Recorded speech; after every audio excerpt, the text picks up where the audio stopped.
ex-husband's new girlfriend was standing in my kitchen. My kitchen, the one I'd repainted 3 times trying to find the right shade of warm white, and she had the nerve to smile at me like she was doing me a favor. "We've already spoken to a lawyer," she said, setting her coffee mug down on my counter like she'd done it 100 times before. Maybe she had. "The house has to be sold," Aiden agrees. "It's just the practical thing." I looked at her. Then I looked at my lawyer, who had walked in 30 seconds after them and was now standing quietly by the dining table holding a folder that was about to change everything. "Actually," my lawyer said, "it isn't." The look on her face when she turned around, I will never forget it as long as I live. But I'm getting ahead of myself.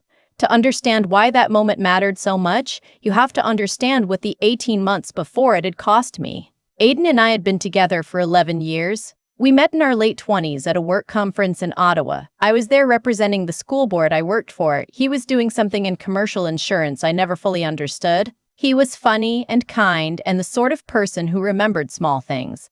The kind of birthday card you liked, the exact way you took your tea.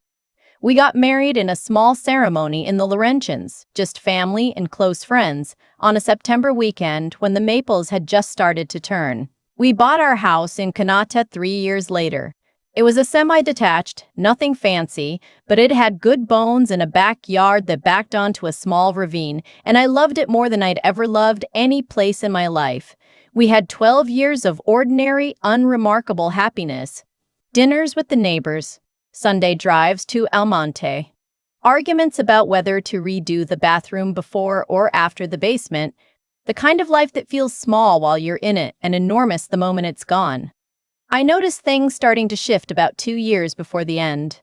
Aiden began working later. His phone developed a new habit of facing screen down on the kitchen table. He started going to the gym at hours that didn't quite make sense, 7 on a Tuesday night, 6 on a Sunday morning.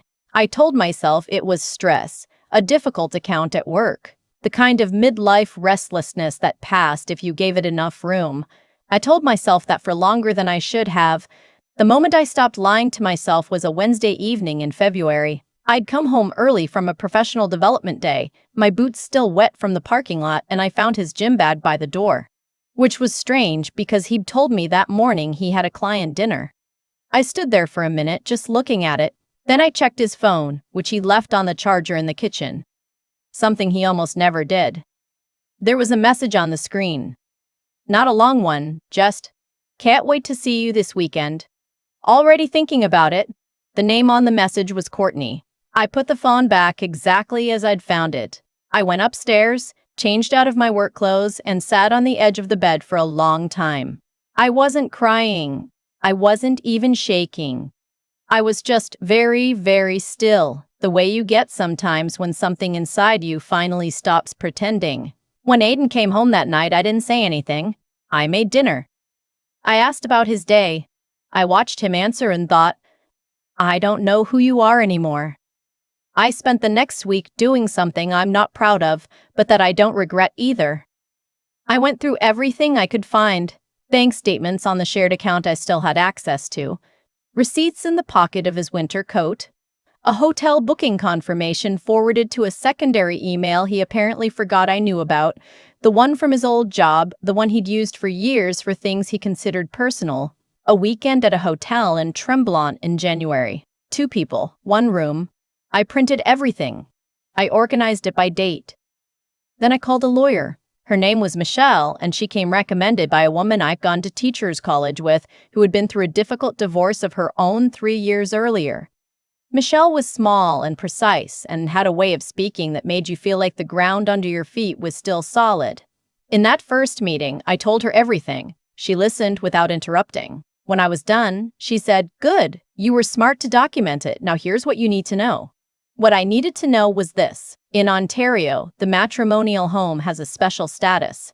Both spouses have an equal right to possess it, regardless of whose name is on the title. The house was in Aiden's name, a decision we'd made years ago for complicated tax reasons that had seemed sensible at the time and now felt like a trap. But Michelle told me that didn't matter as much as I feared. What mattered was the date of marriage, the value of the home at that date, and the documentation, and we had everything we needed. I confronted Aiden that weekend. I laid the printed documents on the kitchen table while he was eating breakfast and sat down across from him and waited. He didn't deny it for long. There was a short, almost reflexive attempt. "This isn't what it looks like," but it collapsed quickly under the weight of the hotel booking, with dates in his own handwriting. He put his fork down. He didn't look at me. He said, "I didn't mean for it to go this far." I said, "I'd like you to be out of the house by the end of the month." He didn't argue. I think he felt relieved, and that hurt more than the confession. He moved into an apartment in Nepean. For the first few months, the communication was civil enough, awkward, stilted, but manageable. My 2 daughters, who were in their teens and still living with me, were devastated in the quiet, stoic way teenagers often are, absorbing pain and showing very little of it. My older daughter barely spoke to her father for 2 months. My younger one kept asking me if we were going to have to move. Every time she asked, I told her no.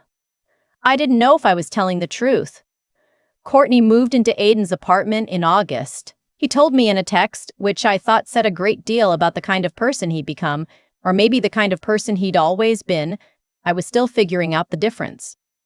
The divorce proceedings began in October. Michelle filed the papers. Aiden retained his own lawyer, a man I'll call his counsel, who had a reputation for being aggressive in asset disputes. The negotiations were slow and frustrating. There were offers made and refused.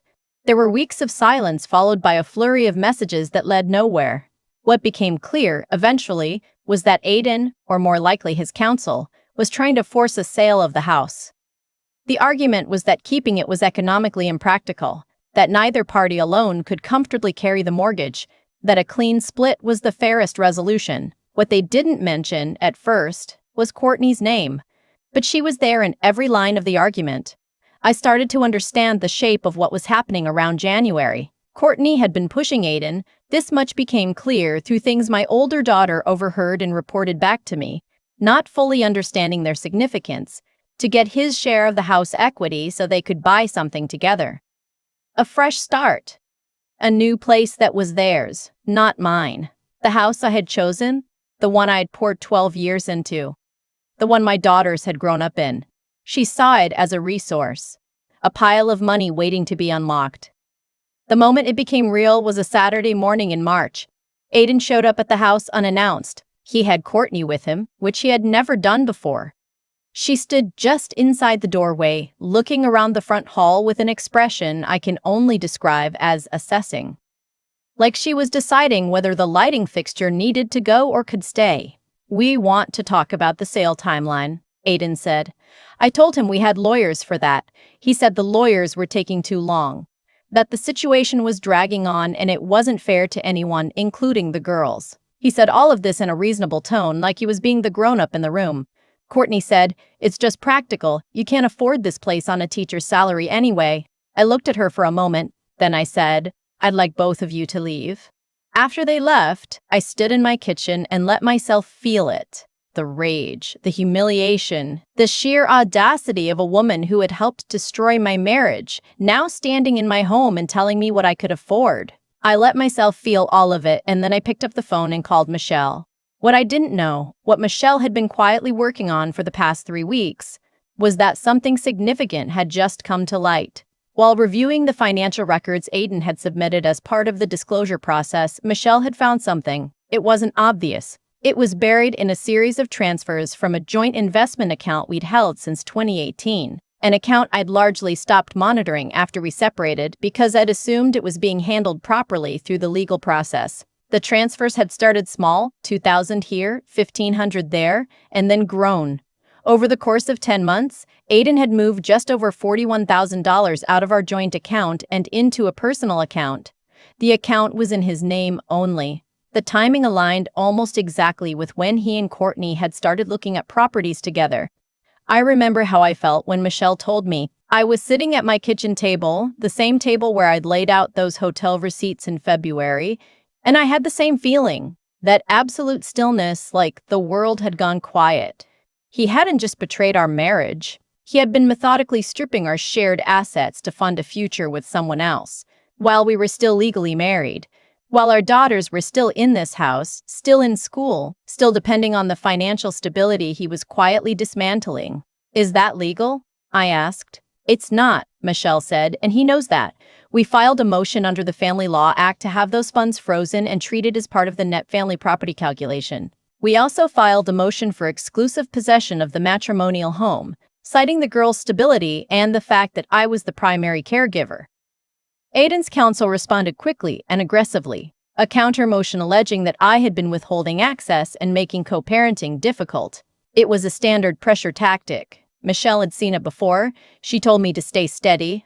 I tried. I won't pretend it was easy. There were nights that winter when the house felt enormous and quiet in all the wrong ways, when I'd be making dinner for two teenagers who were carrying more than they should have had to, and I'd think about the $41,000 and feel something cold settle in my chest. Not just anger. Something older than anger. The feeling of having been foolish, of having trusted someone completely and been taken apart quietly, carefully while I was looking away. I kept going to work. I kept making lunches. I kept showing up to parent-teacher interviews and hockey practice drop-offs and every ordinary thing the girls needed. My younger daughter asked me once, around that time, if I was okay. She was 13, and she asked it with the matter-of-fact directness of a kid who has been watching their parent carefully and decided it's time to just ask. I told her I was tired, but I was okay, that we were going to be fine. She nodded like she half believed me, which was about as much as I deserved. In April, Aiden's counsel made a formal offer. They would agree to let me keep the house if I waived my claim to the transferred funds. Essentially, give up the $41,000 or give up the house. Michelle laid it out for me without editorializing, but I could hear what she thought of it in the pause before she spoke. Don't take it, I said. I agree, she said. What Aiden's counsel didn't know, what we had spent the previous 2 weeks quietly verifying, was that the financial disclosure wasn't finished. Michelle had requested additional records from a financial advisor Aiden had been consulting since early 2022. The advisor's records showed something that hadn't been in Aiden's original disclosure, a spousal RRSP contribution that had been made in my name but reclassified shortly before separation. Reclassified in a way that had effectively reduced my expected share of the retirement assets by nearly $22,000. On its own, it might have looked like an administrative error. In context, alongside the transferred investment funds, it looked like a pattern. It was a pattern. We submitted the advisor's records as supplemental disclosure and formally requested a recalculation of the equalization payment. Aiden's counsel asked for a recess. They took 2 weeks. When they came back, the offer had changed substantially. But before any of that resolution arrived, there was one more confrontation. The Saturday morning when everything came to a head, Aiden and Courtney came back, this time with his counsel present, which was unusual, and told me they thought they had something. Courtney was holding a folder of her own, which she'd clearly put together herself, a stack of printed real estate listings with the house circled and several comparable sales assessments. She was trying to look professional. She mostly looked determined. His counsel explained that they had an unconditional offer from a buyer. A real one, apparently. Someone who had seen the house from the street and made informal inquiries through an agent. His argument was that the existence of an offer made sale the obvious, practical, legally defensible resolution. That resisting it was financial irrationality. He had a lot of words for it. While he was talking, my front door opened. I'd given Michelle a key 3 weeks earlier for exactly this kind of moment. She walked in quietly, set her bag on the table, and opened her own folder. I have the supplemental disclosure and the recalculation here, she said to his counsel in a tone that could have been discussing the weather. I also have the motion ruling from Thursday, which you'll have received by now. The equalization payment, correctly calculated, changes the picture considerably. I'd also like to direct your attention to Section 24 of the Family Law Act regarding exclusive possession. My client has 2 dependent children in this home, has been the primary caregiver throughout the separation, and has made consistent mortgage payments without contribution from your client since last March. The case for forced sale is not strong. His counsel looked at the documents, looked at Michelle, then, for the first time, looked uncertain. Courtney said, "This isn't fair." Michelle didn't look at her. I did, and I said very quietly, "No, it isn't, but it's the law." They left. Not immediately. There were another 20 minutes of his counsel trying to find a thread of his argument, which kept unraveling, but they left. Courtney took her folder of real estate listings with her. I sat down at my kitchen table after the door closed and didn't say anything for a while. Michelle made tea. She put a mug in front of me and sat down across from me and said, "You held it together well." I told her I was going to cry in a minute. She said, "That's fine, take your time." The final ruling came 6 weeks later. The equalization payment Aiden owed me, correctly calculated, including the transferred funds and the RRSP reclassification, was enough to allow me to refinance the mortgage in my name alone and buy out his share. It wasn't comfortable. I'm not going to pretend the next 2 years won't be tight. I made the call to take a summer job supervising a curriculum development project I'd been putting off for years, and I'll be doing that in addition to my regular teaching load for the foreseeable future. But the house is mine. My daughter's rooms are where they've always been. The ravine out back still floods a little every spring, and we still complain about it every year. And I cannot tell you how much that matters to me. Aiden and Courtney bought a condo in Barhaven last fall. I heard about it through one of the girls who mentioned it the way teenagers mention things, sideways, almost accidentally, watching for your reaction. I told her I hoped it worked out for them. I mostly meant it. What I've thought about most in the months since it was finally over is not the victory. It's the version of myself I was 18 months ago, standing at the kitchen counter, reading a text message on her husband's phone, going very still. She didn't know what was coming. She didn't know how hard it was going to get or how much it was going to cost her, or that she was going to have to learn things about property law and financial disclosure and her own stubbornness that she never anticipated learning. But she did something right that day. She didn't pretend she hadn't seen it. She didn't put the phone down and go back to not knowing. She let herself know, and she called someone who could help, and she held on. That's the only piece of advice I have, if any of this sounds familiar to you. Don't wait until they make the first move. Don't assume the law will protect you automatically or that fairness will arrive on its own. Find your Michelle. Document everything. Stay in your house, stay calm, and don't let anyone, not a lawyer in a suit, not a woman with a folder of real estate listings, not the person who once knew exactly how you took your tea, convince you that you have less right to your own life than you do. I still have the house. My daughters are still home. The maples out front turned again this September, and I stood at the window and watched them for a long time, and I thought, this is mine. Not because I fought for it, though I did, but because I refused, at every point when it would have been easier to give up, to let someone else decide what I deserved. There's a moment I keep coming back to. Not the day the ruling came through, not the morning Aiden and Courtney finally left my house for good. It's quieter than that. It's me standing at the kitchen counter in February, phone in my hand, reading a text I wasn't supposed to see and choosing not to put it back down and pretend. That choice doesn't sound like much, but I think it was everything. Because the easier thing, the thing I'd been doing for months without fully realizing it, was not knowing, not asking. Letting the distance between us become a room I just didn't go into. I was good at it. I'd had practice, and in the short term, not knowing is so much less painful than knowing. But Aiden was counting on that. His whole strategy, if you can call it that, depended on me staying in the dark long enough for him to move the pieces where he needed them. The transferred funds, the reclassified RRSP, the quiet consultation with his counsel before I'd even spoken to anyone, none of it required him to be particularly clever. It only required me to keep looking away. I think about that a lot when people tell me I was brave. I don't think it was bravery, exactly. Bravery sounds like a choice you make in a single moment. What I actually did was make 1,000 smaller decisions to stay honest with myself when it would have been more comfortable not to be.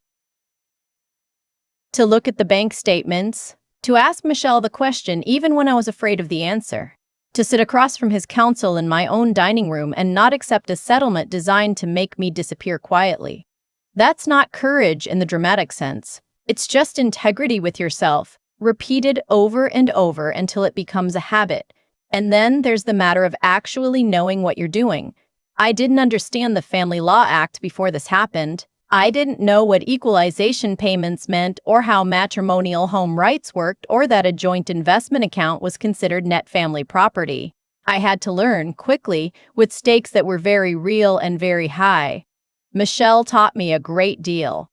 But I also had to teach myself to read the documents she sent me, to understand the motions we were filing, To know my own case well enough that I couldn't be talked out of it by someone in a good suit making something complicated sound inevitable. There's no shortcut for that. You have to actually understand what's happening to you. Not because your lawyer isn't trustworthy, mine was completely trustworthy, but because no one else can want your outcome as much as you do. That clarity, that refusal to be passive about your own life is something no one can hand you. And underneath all of it was something simpler. I stayed because my daughters were in that house, because their rooms were there, their school was nearby, their routines were intact. Every time I thought about giving up, and there were nights when the mortgage math alone felt like it was going to swallow me, I thought about my younger daughter asking me if we were going to have to move. I thought about what I'd told her. The decisions we make ripple forward in ways we can't always trace. Aiden's choices had consequences he genuinely didn't foresee. Not because life is tidy like that, but because patterns of behavior, patterns of taking, of disregarding, of assuming others will absorb the cost, eventually run out of room. And the effort I put in, the months of documentation and disclosure requests and staying steady when I wanted to fall apart had consequences too. My daughters watched that. They don't know the full story, and they don't need to. But they watched their mother decide over and over that this house and this family were worth fighting for. I hope that means something to them someday. I already know it means something to me.